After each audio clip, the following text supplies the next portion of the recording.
Bible study में आप सबों का स्वागत करता हूं। गलातिय 5 अध्याय उसका 6 में लिखा गया, मसीह यीशु में ना खतना और ना खतना रहित कुछ काम का है, परंतु केवल विश्वास जो प्रेम के द्वारा प्रभाव डालता है। तो मसीह यीशु में ना खतना और खतना रहित कुछ काम का है। तो ये जो पौलुस लिखते हैं खतना या फिर खतना रहित, ये मसीह यीशु में सब एक है। तो हम लोग कई बार यही बात को पकड़ लेते हैं, हम लोग सब एक है, पर बाइबल का जो सिद्धांत को जब तक हम लोग भाग नहीं करेंगे, दूसरा तीमुथी 2:15 के अनुसार सत्य का वचन को भाग करो, जब हम भाग करेंगे तब हम लोग बारीकी से समझ में पाएंगे। क्यों? क्योंकि बाइबल को अगर हम लोग भाग करेंगे तो पहला भाग जो आता है वो है उत्पत्ति से लेके यूहन्ना पुस्तक तक, या फिर आप प्रेरितों 8 अध्याय तक पकड़ सकते हैं। दूसरा भाग आता है प्रेरित 9 से फिलमोन तक आता है। तीसरा भाग आता है इब्रानी से लेके रेवलेशन पुस्तक तक। तो ये 3 भाग होता है। पहला भाग है जेनेसिस से प्रेरित 8, दूसरा भाग है प्रेरित 9 से फिलमोन, तीसरा भाग है इब्रानी से रेवलेशन। तो पहला भाग जो था केवल यहूदी लोग के लिए, खतना वालों के लिए था, पर जो दूसरा भाग था प्रेरित 9 से फिलमोन तक, ये क्या था? खतना और खतना रहित, ये दोनों के लिए है। तीसरा भाग जो है इब्रानी से प्रकाशित वाक्य, ये भी खतना वालों के लिए है। तो समस्या ये है, हम लोग बोलते हैं प्रभु में सब एक है, तो जब सब एक है सोच लेते हैं तो हम लोग खतना वालों का, जबकि यहाँ पर खतना रहित नहीं है। तो यहाँ पर केवल यहूदी इजरायली लोगों के लिए है, और यहाँ पर यहूदी और अन्य जाति, ये दोनों समुदाय के लिए है। यहाँ पर भी एक समुदाय यहूदी या इजराइल, यहाँ पर एक समुदाय, यहाँ पर 2 समुदाय, यहाँ पर एक समुदाय है। तो हम लोग अभी क्या हो गया, वचन को पकड़ लिए। किसका वचन को? पौलुस का। कौन सा? गलातिया पुस्तक से ले लिए, जो कि भेद मिस्ट्री, जो रहस्य बोलता है कि तुम दोनों एक हो, दोनों समुदाय एक हो। पर व्यवस्था कहता है यहूदी के लिए कहता है, और यहाँ पर व्यवस्था केवल यहूदी लोगों के लिए कहता है। तो उसी के हिसाब से हम लोग सब एक है बोल के हम लोग यहूदी अर्थात जेनेसिस से लेके प्रेरितों 8 तक वहां पर जो भी लिखा है हम लोग अपने ऊपर लागू कर देते हैं, ये भी हमारे लिए है। और इब्रानी से लेके प्रकाशित वाक्य जो लिखा गया है वो भी बोलते हैं वो हम लोगों के लिए है। नहीं, यही तो गड़बड़ होता है ना। बहुत लोग सोचते हैं कि ये भाई जो है ये यहूदी अन्य जाति ये बंटवारा क्यों कर रहा है, क्यों भाग कर रहा है? क्योंकि ये जो परमेश्वर पहले से यहूदी जाति को प्रायोरिटी दिया है, यहूदी जाति को, इजरायली को, या फिर खतना वालों को मुख्य ध्यान दिया था, और उसको छोड़ के अन्य जाति को कोई भी योजना प्रतिज्ञाएं नहीं था। पर पौलुस आने से, पौलुस रोमी जो प्रेरितों 9 से पौलुस का एंट्री होता है, फिलमोन तक उसके लिखा गया है। तो पौलुस जब आता है वो दोनों समुदाय को जोड़ता है, इसको आप समझिए। जबकि जेनेसिस से प्रेरित 8 तक दोनों समुदाय जुड़ नहीं सकता, इब्रानी से लेकर रेवलेशन दोनों समुदाय जुड़ नहीं सकता, बल्कि भेद या रहस्य जो पौलुस को मिला उसके जरिए से क्या है, दोनों समुदाय जुड़ सकता है। तो अभी हम लोग तो मसीह में सब एक है, पर वो तो मान लिए हम लोग, पर गड़बड़ कहाँ हुआ? जेनेसिस उत्पत्ति से प्रेरित 8 अध्याय तक वो हमारे लिए नहीं है, इसको समझना भी जरूरी है।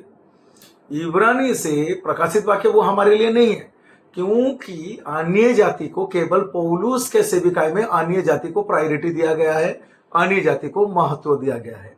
इसीलिए जो अन्य जाति है उन्हें कन्फ्यूजन ना होना चाहिए कि जो सो अपने दिमाग में घुसा देना नहीं चाहिए, बल्कि वचन को भाग करने की आवश्यकता है। जब आप भाग करोगे तब आपको समझ में आएगा कि केवल पौलुस का मिस्ट्री में, पौलुस को रोमी पुस्तक 16 का 25 में लिखा गया है, जो भेद सनातन काल से छिपा था वही भेद पौलुस को मिला।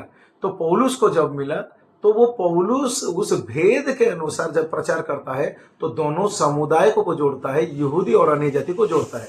पर पहला जो सेविकाई था, अर्थात जेनेसिस से प्रेरित 8 तक एक ही समुदाय के बारे में लिखा गया है, यहूदी इजरायली समुदाय के बारे में लिखा गया है। फिर हम लोग देखते हैं इब्रानी से और प्रकाशित वाक्य तक केवल यहूदी समुदाय के बारे में लिखा गया है। पर यहाँ पर हम लोग देखते हैं दोनों समुदाय के बारे में लिखा गया है, यहूदी और अन्य जाति, ये दोनों समुदाय के बारे में लिखा गया है। तो अभी हम लोग कुल मिला के देखते हैं कि यहाँ पर जो अभी अन्य जाति अर्थात जो गैर मसीह प्रभु में आते हैं, बोलते कि सब एक ही है।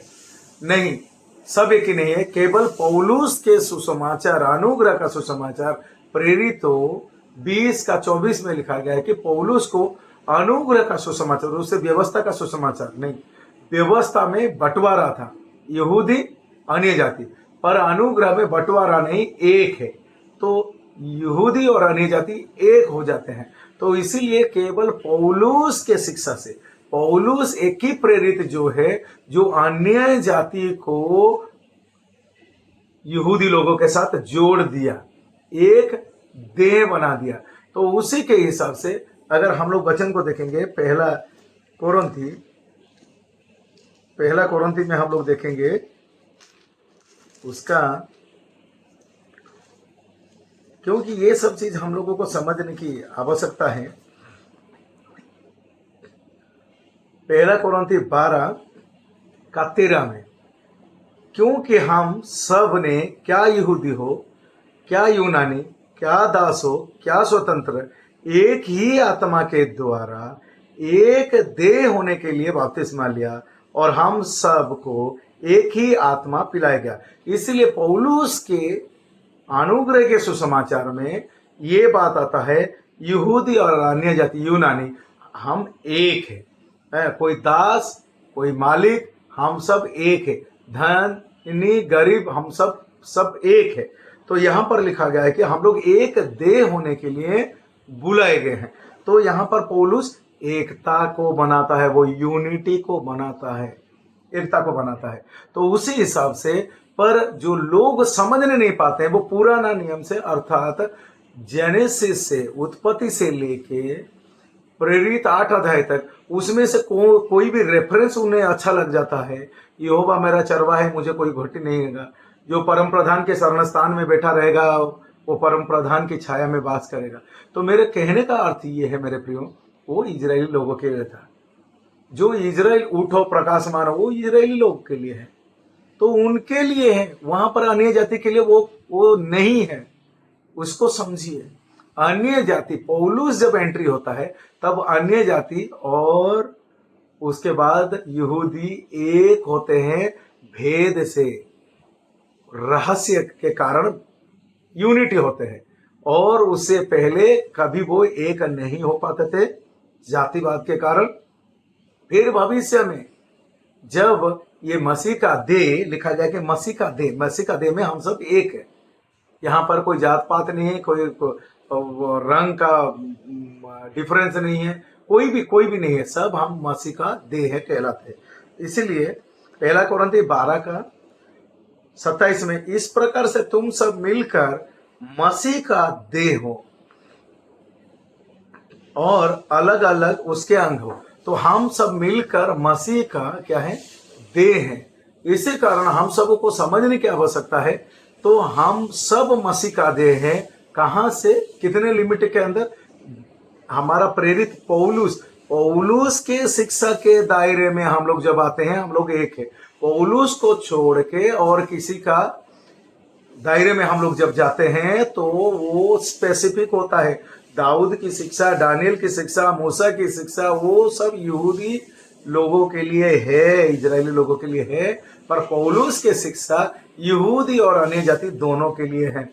तो टोटल 13 पुस्तक छोड़ देने से, रोमी से फिलमोन तक 13 पुस्तक को छोड़ देने से बाकी जो रेस्ट ऑफ किताब है वो किताब सब यहूदी लोगों के लिए लिखा गया है। और उसमें से जो प्रेरितों का पुस्तक है वो ट्रांजिशन है। ट्रांजिशन का मतलब कि एक परिवर्तन आया। प्रेरित 8 अध्याय तक केवल यहूदी और इजरायली लोगों के बीच में सेवा चल रहा था, पर 9 में जब एंट्री होता है हम लोग देखते हैं उसके बाद धीरे धीरे सेवा अन्य जाति के और अन्य लोगों के ओर बढ़ता है। तो उसी के हिसाब से अन्य जाति की ओर जब सेवा बढ़ता है, क्योंकि प्रभु पौलुस को अन्य जाति की ओर भेजता है, तो इसी कारण तो वो दोनों समुदाय को मिलाता है कि दोनों पे ऊपर अनुग्रह आया। कोई बड़ा जात नहीं है, कोई छोटा जात नहीं है, कोई धनी नहीं है, कोई गरीबी नहीं है, कोई यहूदी नहीं है, कोई अन्य जाति नहीं है, पर सब मसीह का देह है, दोनों को जोड़ दिया। इसी हिसाब से हम लोगों को समझना चाहिए उसका एक दायरा है। तो ये जो मसीह का देह है ये राप्चर में उठाया जाएगा। जब तुरी फूका जाएगा तो ये उठा जाने के बाद फिर से यहूदी लोगों का जो नियम है वो उसी के अनुसार वो चलता जाएगा। फिर वो जो भेदभाव है वो कंटिन्यू होते रहेगा। पर अभी जो अनुग्रह का मतलब है कि मौका है, अभी हम लोगों को एक होना है, एक देह होना है। और हमारे लिए केवल एक ही प्रेरित लिखा गया है जिसका नाम पौलुस है, और वो हमें अनुग्रह दिया है। हमें वो व्यवस्था नहीं दिया है, अनुग्रह दिया गया है कि हम लोग सब एक है बोल के। उसी तरह हम लोग जब एक है तो हम लोग को सिखाने वाला, एकता का शिक्षा देने वाला वो है केवल पौलुस। तो पौलुस के शिक्षा में हम लोग को सबको एक देह बनने की आवश्यकता है। तो एक शिक्षा में अगर हम लोग चलेंगे तो एक हो सकते हैं। तो फिर से मैं दोहराना चाहता हूं कि देखो, परमेश्वर का जो योजना था उस योजना को कई बार हम लोग समझ नहीं पाते हैं, और हम लोग जो सो वचन को पकड़ लेते हैं और बोलते हैं कि नहीं ये तो परमेश्वर का वचन था कि मसीह में हम लोग सब एक है। नहीं, हम लोग एक तब कंटिन्यू होगा क्योंकि अभी तक राप्चर नहीं हुआ है। पौलुस का समय अभी चल रहा है। जब पौलुस का समय चल रहा है तो हमें समझने की जरूरत है कि पौलुस कहता है हम लोग को देह बनना है, एक होने की आवश्यकता है। और पौलुस का टाइम जोन का अंदर हम लोग है, तो अभी समय रहते ही हमें समझने का जरूरत है। तो इसी कारण गलाती 5:6 में लिखा गया, मसीह यीशु में ना खतना और ना खतना रहित कुछ काम का है, परंतु केवल विश्वास जो प्रेम के द्वारा प्रभाव डालता है। तो केवल विश्वास कि यीशु मसीह क्रूस पर सारा काम कर दिए, सबके लिए कर दिए बराबर से। तो हम लोगों को क्या होना चाहिए, उस पौलुस का बातों को समझ के यूनिट होना चाहिए, एक होना चाहिए। क्योंकि मूसा जब इकट्ठा किया तो तब हम लोग देखते हैं मूसा को बोला गया एक करने के लिए, पर वो केवल यहूदी इजरायली अपने घराना को वो एक किया, अन्य जाति को छोड़ दिया गया। तो इसको आपको समझना चाहिए। पर प्रभु यीशु मसीह जब धरती का सेविकाई था, धरती का सेविकाई में वो अन्य जाति से बात तक नहीं कर रहे थे, और उन्होंने कहा कि जो पूर्वजों का जो नियम है, वो पूर्वजों का व्यवस्था जो है उसी को मैं पूरा करने आया हूं। अगर हम लोग देखेंगे जो मत्ती रचित सुसमाचार उसका 5:17 में, ये ना समझो कि मैं व्यवस्था या भविष्यवक्ताओं की पुस्तक को लोप करने आया हूं। लोप करने नहीं परंतु पूरा करने आया हूं। मैं लोप करने नहीं आया हूं। तो वो बोले कि मैं पूर्वजों का जो व्यवस्था है उसी के लिए आया हूं। उसको अगर हम लोग देखेंगे मत्ती उसका 15:24 में, मत्ती रचित सुसमाचार 15:24 में, उसने उत्तर दिया, इजराइल के घराने की खोई हुई भेड़ों को छोड़ मैं किसी के पास नहीं भेजा गया। तो उसने उत्तर दिया, इजराइल के घराने की खोई हुई भेड़ों को छोड़कर मैं किसी के पास भेजा नहीं गया। तो वो भी केवल इजरायली और यहूदी लोगों के बीच में वो काम को किए, प्रभु यीशु मसीह का जो धरती का सेविकाई था। धरती का सेविकाई के दौरान उन्होंने 12 चेलों को यह आज्ञा दिया, 10 का 5 में उन 12 को यीशु ने ये आज्ञा देकर भेजा, अन्य जाति के ओर ना जाना और सामरिया के किसी नगर में प्रवेश ना करना। अन्य जाति के ओर नहीं जाना बोल के इसी प्रकार से बोला गया। तो अभी हम लोग देखते हैं कि 12 चेले भी अन्य जाति के बीच में जाने के लिए परमिशन नहीं मिला था, इसलिए केवल पौलुस को मिला कि अन्य जाति की ओर जाओ और अन्य जाति को भी मिलाओ, जोड़ो, बल्कि अन्य जाति और यहूदी लोगों के लिए अनुग्रह का प्रबंध दिया गया। इसको समझना चाहिए। प्रभु मतलब कि मूसा के जरिए से पुराना नियम आया, यीशु मसीह के जरिए से नया नियम आया, पर पौलुस के जरिए से अनुग्रह का प्रबंध आया, मिस्ट्री आया, भेद आया, द बॉडी ऑफ क्राइस्ट आया, मसीह का देह आया। तो पुराना नियम यहूदी इजरायली लोगों के लिए है, नया नियम यहूदी इजरायली लोगों के लिए है, पर मसीह का देह जो है वो केवल यहूदी और अन्य जाति मिक्स हो सकता है, और बाकी कहीं पर भी नहीं है कि मिक्स हो जाएगा। इसी कारण जो सुनने वाले, समझने वाले, जो प्रभु में आ रहे हैं, उनको समझना चाहिए पर्टिकुलर पौलुस को ही फॉलो करे। अगर सही से भाग करेंगे, पौलुस को छोड़ देने से आप मिल नहीं सकते। तो क्योंकि पौलुस के सेवा के द्वारा ही मिलने का अवसर हमें मिलता है, अन्य जाति को मिलता है, क्योंकि अनुग्रह हमें मिलता है। तो अभी मैं बताना चाहता हूं, देखिए, केवल ये जो 13 पुस्तक है, ये जो 13 पुस्तक है, 13 पुस्तक को छोड़ देने से, रोमी से लेके फिलमोन तक, ये 13 पुस्तक को छोड़ देने से बाकी जो पुस्तक है सब यहूदी लोगों के लिए लिखा गया है, सब यहूदी लोगों के लिए लिखा गया है। जब आप सही से भाग करेंगे तो यहाँ पर ये 13 चैप्टर में अन्य जाति को महत्व दिया गया है, और बाकी में अन्य जाति को कोई भी महत्व नहीं था, कोई भी वैल्यू नहीं था, कोई भी वैल्यू नहीं था। इसीलिए ये केवल पर्टिकुलर ये 13 चैप्टर में ही अन्य जाति को प्रायोरिटी, महत्व दिया गया है। इसीलिए ये पुराना नियम से अपने ऊपर कुछ ना थोपे, क्योंकि ये व्यवस्था का पुस्तक है। वो अपने ऊपर व्यवस्था को जबरदस्ती लागू ना करे। प्रभु ने मुझे ये बात किया, वो बात किया, नहीं, वो आपसे बात नहीं करेगा इस समय। क्यों? क्योंकि पौलुस के जरिए से 13 चैप्टर कंप्लीट है। आपका अंदर में क्या हुआ है, स्वर्गीय योजना क्या है, पारिवारिक योजना क्या है, और आपका हर बारे में यहाँ पर कंप्लीट है। यहाँ पर ऐसा नहीं है कि आप अपना दिमाग से कुछ एक्स्ट्रा, नहीं प्रभु ने मुझे प्रकाशन बोला, भेद बोला, ऐसे नहीं है। भेद प्रकाशन का इतना है, इतने के दायरे में ही आपको चलना है, और यहाँ पर सब कंप्लीट है, पूरा लिखा गया है। पौलुसी 1:25 के अनुसार परमेश्वर की ओर से जो अनुग्रह का सुसमाचार दिया गया, पौलुस कहता है मैं पूरा लिख दिया हूँ, पूरा लिख दिया गया है। तो ये पूरा लिख दिया गया है अन्य जाति के लिए, अपने जीवन को कैसे व्यतीत करना है, परमेश्वर के प्रति कैसे रहना है, सरकार के प्रति कैसे रहना है, परिवार के प्रति कैसे रहना है, जहां पर काम करते हैं वहां पर कैसे रहना है, हर चीज को ये कंप्लीट दिया गया है। आत्मिक और जागतिक बात दोनों को ही लिख दिया गया है। इतना चीज केवल अन्य जाति के लिए है, बाकी नहीं है। इसलिए भाग करना जरूरी है, नहीं तो हम सब एक है, इधर से भी थोड़ा ले लेंगे और इधर नया नियम से भी, इधर नया नियम है, इब्रानी से प्रकाशित वाक्य नया नियम है, वो भविष्य है, आने वाला है। तो ये जो है ये पास्ट है, ये पास्ट है, ये प्रेजेंट है, ये फ्यूचर है, फ्यूचर। तो पास्ट ये जो है घट चुका है, ये जो प्रेजेंट है पौलुस का जो टीचिंग है अभी चल रहा है, क्योंकि ये आरंभ हुआ, उद्धार से आरंभ होता है और नई सृष्टि से आरंभ होता है, उधर से आरंभ होके वो राप्चर तक जाता है। जो लोग विश्वास करेंगे वो राप्चर में शामिल होंगे।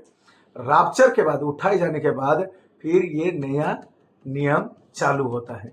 तो इसी कारण आपको समझना चाहिए ये भविष्य है, ये अतीत है, ये अतीत, वर्तमान, ये भविष्य है।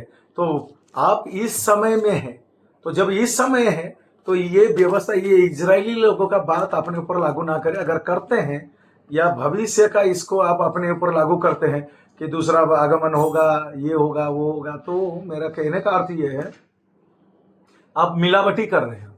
आप ये जो है ये मिस्ट्री का, ये रहस्य का पुस्तक है।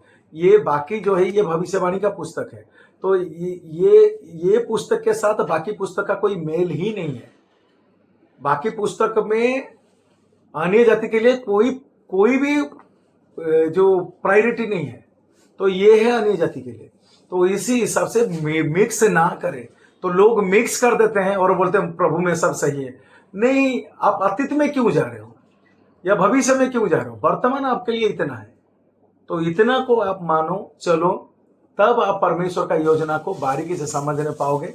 और तब परमेश्वर ने जो बोला है वो आप क्लियरली समझ जाओगे। ऐसा बिल्कुल नहीं इसको छोड़ के बहुत लोग, नहीं आज सुबह मुझे प्रभु से बात किया, शाम को मेरे को प्रार्थना कर रहा था, बात नहीं, वचन में सब कंप्लीट है। उसको छोड़ के प्रभु किसी से बात नहीं कर रहा है। तो फिर बात कैसे हो रहा है? वो पुराना इजरायली लोगों का कॉपीराइट चल रहा है। इजरायली लोगों से, मूसा से बात कर रहा था, अब्राहम से बात, वो हमसे भी अभी बात कर रहा है। कॉपीराइट हो रहा है। इसी हिसाब से 2000 साल बीत गया। प्रभु यीशु मसीह पौलुस को अन्य जाति के बीच में भेजा, 2000 साल बीत के 2026 हो गया, पर अभी भी वो कॉपीराइट में लगे हैं। प्रभु ने मुझसे बात किया, चिन्ह चमत्कार, जबकि उससे श्रेष्ठ विषय अन्य जाति के लिए रखा गया है। और वो श्रेष्ठ विषय ये है, 2 कोरिन्थी 5:17, जो मसीह में है वो नई सृष्टि है। आपका अंदर नई सृष्टि हो गया है। कोलोसिया 1:27, कि देखो मसीह जो महिमा की आशा है। अन्य जाति में वो भेद क्या है, भेद का रहस्य क्या है? मसीह जो महिमा की आशा है, मसीहा इधर रहता है। उसके बाद अगर हम लोग देखते हैं 1 कोरिन्थी में लिखा गया 6:19 में, कि क्या तुम्हें पता नहीं तुम पवित्र आत्मा का मंदिर हो, पवित्र आत्मा वास करता है। तो ये सब चीजों को समझने की आवश्यकता है। तो पर वो चीज को हम लोग समझ नहीं पाते हैं, तो हम लोग बाहर में ढूंढते हैं। इजरायली लोग जब बाहर से ढूंढते थे, परमेश्वर कुछ बोल, नहीं मेरे प्रियो, मसीह जो महिमा की आशा है हमें रहता है। परमेश्वर का मंदिर हम है, पवित्र आत्मा हम में रहता है।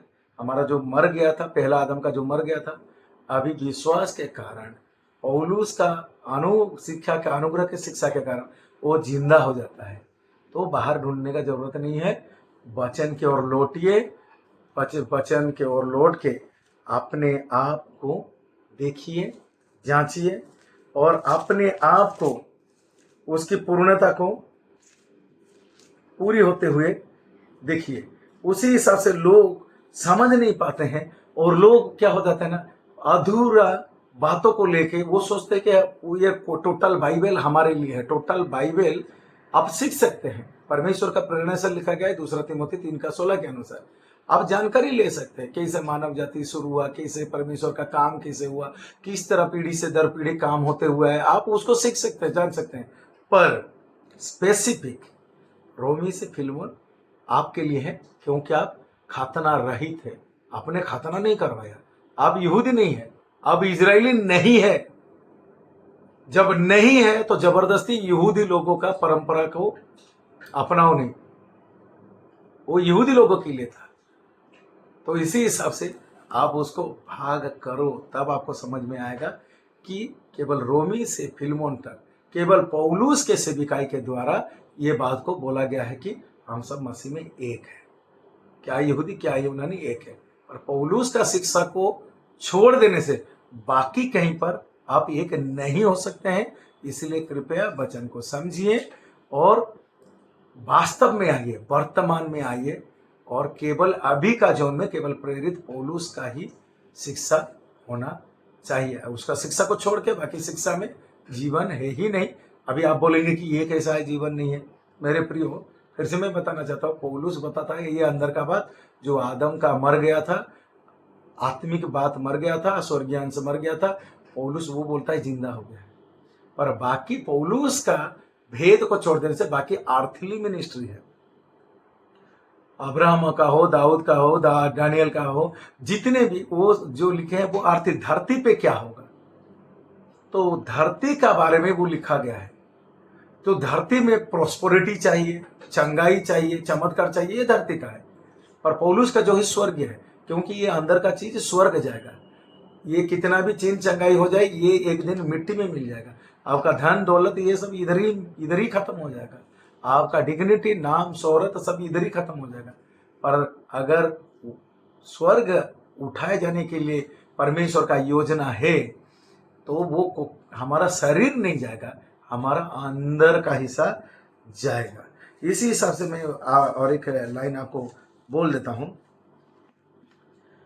पहला कोरिन्थी 15:40, स्वर्गीय देह और पार्थिव देह भी है, परंतु स्वर्गीय देह का तेज और है और पार्थिव का और है। स्वर्गीय देह है और पार्थिव देह, अंदर में जो है वो स्वर्गीय देह है, बाहर में जो है पार्थिव देह है। तो स्वर्गीय देह स्वर्ग उठाया जाएगा, पार्थिव देह मिट्टी में मिलेगा। तो उसी के हिसाब से, पर हम सबका सब लगे पड़े हैं पार्थिव देह में। नहीं मेरे को चंगाई चाहिए, नहीं बीमारी होगा, आपका कब्र जाने तक कुछ ना कुछ होगा, बीपी होगा, शुगर होगा, टेंशन होगा, तनाव होगा, बुढ़ापा में कुछ ना कुछ होगा, वो होगा। ये शरीर है तो प्रॉब्लम होगा ही होगा। तो इसी हिसाब से मैं उत्साहित करता हूं, पर जो अंदर का जो स्वर्गीय देह है वो स्वर्ग उठाया जाएगा। ये सब ये फिजिकली देह यहाँ पर प्रॉब्लम होगा ही होगा। इसी हिसाब से उसका 15 का पहला कोरिन्थी 15:51, देखो मैं तुमसे भेद की बात कहता हूं, हम सब नहीं सोएंगे परंतु सब बदल जाएंगे। बदल जाएंगे बोलने से ये मिट्टी का देह छोड़ देना पड़ेगा, और ये क्षण भर में पलक मारते ही अंतिम तुरही फूकते ही होगा, क्योंकि तुरही फूकी जाएगी और मुर्दे अविनाशी दशा में उठाए जाएंगे और हम बदल जाएंगे। क्योंकि अवश्य है तो जो मर गए होंगे वो क्या हो जाएंगे, वो अविनाशी दशा में। जो मर गया तो ये तो शरीर सड़ जाएगा, और जो अंदर का स्वर्गीय देह है वो प्रकट हो जाएगा। फिर जो जिएंगे तुरही का आवाज सुनेंगे, वो उनका जो अंदर का जो शरीर है वो बाहर में प्रकट हो जाएगा। इसी तरह मेरे प्रियो, और वो स्वर्ग उठाया जाएगा। उसी हिसाब से मेरे प्रियो वचन को सही से समझने की आवश्यकता है, और श्रेष्ठ बात है भाग करें। मेरा प्रीवियस वीडियो, मेरा जो पहले से वीडियो भी मैं छोड़ा हूँ, जरूर उसको सुनिए, शेयर कीजिए, लाइक कीजिए, सब्सक्राइब कीजिए मेरे प्रियो, क्योंकि हम लोग जो समय में है ये शिक्षा बहुत जरूरी है, और जिसके कारण परमेश्वर का योजना को हम लोग पूरा कर सकते हैं। धन्यवाद।